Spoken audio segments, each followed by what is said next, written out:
Assalamualaikum warahmatullahi wabarakatuh. Selamat siang semuanya.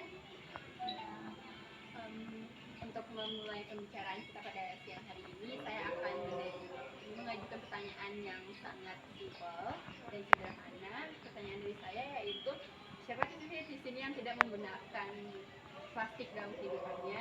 Saya rasa semua orang atau sebagian orang di dunia ini pasti menggunakan plastik dalam kehidupan sehari-harinya. Contohnya saja seperti botol plastik yang dijual di pasaran, dan juga botol plastik yang kita gunakan sehari-hari, dan bahkan kantong plastik yang kita dapatkan ketika kita membeli sesuatu juga bisa kita hitung berapa banyak kita menghasilkan kantong plastik setiap minggunya. Dan kita pasti bertanya kan, kenapa sih kita harus menggunakan plastik itu dalam kehidupan kita? Seperti yang kita ketahui bahwa plastik itu memiliki karakteristik yang pertama itu tahan lama, dan juga plastik itu simple, praktis, mudah digunakan, dan juga plastik itu bisa melindungi makanan atau bahkan benda-benda kita dari kontaminasi. Sekarang mari kita bahas tentang sebuah data yang mengungkapkan bahwa Indonesia menghasilkan banyak sampah plastik.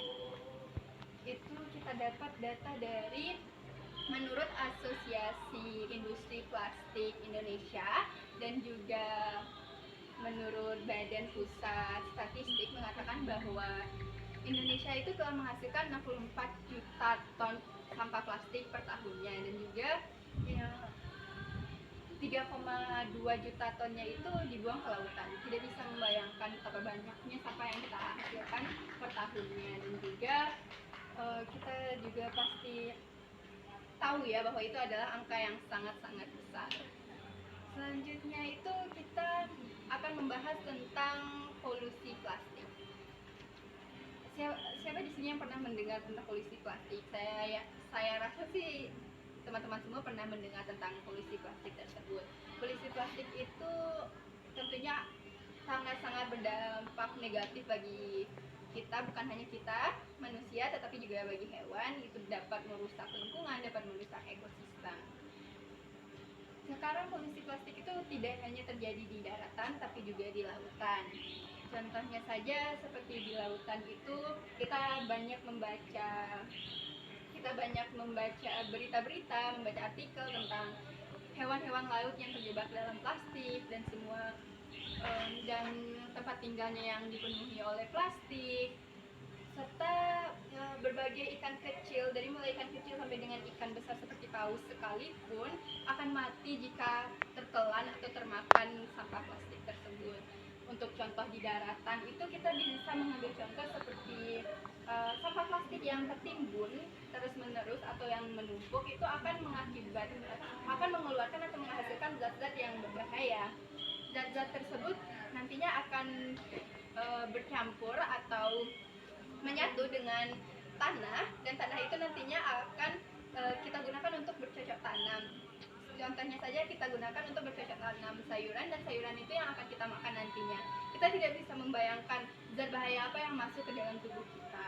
Oleh karena itu, teman-teman semuanya, kita tahu bahwa masa depan ada di tangan kita. Kita harus bisa mengubah dunia menjadi lebih baik, menjadi tempat tinggal yang nyaman nantinya. Dan juga kita bisa memulai semua ini dari hal-hal kecil terlebih dahulu, seperti contohnya mengganti kantong plastik dengan paper bag atau canvas bag. Dan contohnya saja ketika kita ke pasar dan membeli sesuatu, berbagai macam barang, dan satu barang itu menghasilkan satu sampah plastik, kita tidak bisa membayangkan berapa banyak sampah plastik yang kita bawa ke rumah, dan rumah kita akan penuh dengan sampah plastik per minggunya.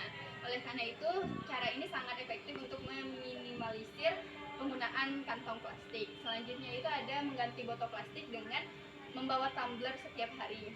Itu juga dapat mengurangi meminimalisir penggunaan atau penghasilan sampah plastik. Yang terakhir itu mengganti sedotan plastik dengan paper straw straw atau sedotan yang terbuat dari besi, sedotannya bambu straw, dan juga kita bisa mengganti alat makan yang terbuat dari plastik itu menjadi stainless atau bahan material lain. Itu juga bisa, cara itu sudah dilakukan oleh beberapa restoran, dan ya restoran tersebut akan mengurangi penghasilan sampah plastik per minggunya dalam restoran tersebut.